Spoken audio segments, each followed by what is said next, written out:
জাতীয় রাজস্ব বোর্ড দুই ভাগেই বিভক্ত থাকবে। এ নিয়ে যে ভুল বোঝাবুঝি হয়েছিল সেটি দূর হয়েছে। মঙ্গলবার বিকেলে সচিবালয়ে এসব কথা জানান অর্থ উপদেষ্টা সালেউদ্দিন আহমেদ। তার প্রত্যাশা, আন্দোলন প্রত্যাহার কাজে ফিরে যাবেন রাজস্ব কর্মকর্তারাও।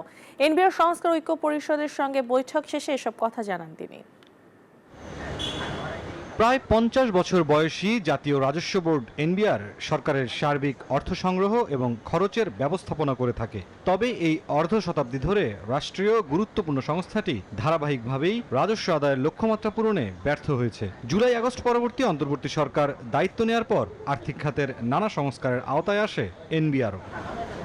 গেল 12 মে মধ্যরাতে প্রজ্ঞাপন জারি করে এনবিআরকে দুই ভাগে বিভক্ত করে রাজস্ব নীতি ও রাজস্ব ব্যবস্থাপনা নামে দুটি বিভাগের ঘোষণা দেওয়া হয়। এরপর প্রায় সপ্তাহখানেক এনবিআর সংস্কার ঐক্য পরিষদের ব্যানারে সরকারের এই সিদ্ধান্তের বিরুদ্ধে কলম বিরতি কর্মসূচি পালন করে আসছেন সংস্থাটির কর্মকর্তারা। সকাল 9টা থেকে দুপুর 3টা পর্যন্ত 6 ঘন্টা কলম বিরতি চলবে।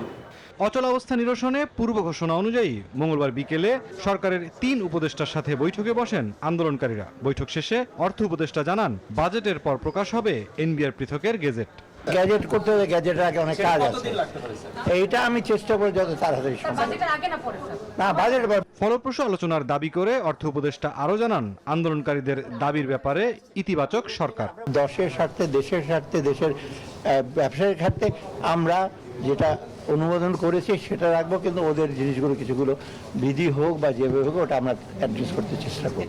এদিকে বৈঠকের ব্যাপারে জানতে চাইলে এনবিআর চেয়ারম্যান কোনো মন্তব্য করতে রাজি হননি। মুরসালিন হক জুনায়েদ, নিউজ 24, ঢাকা।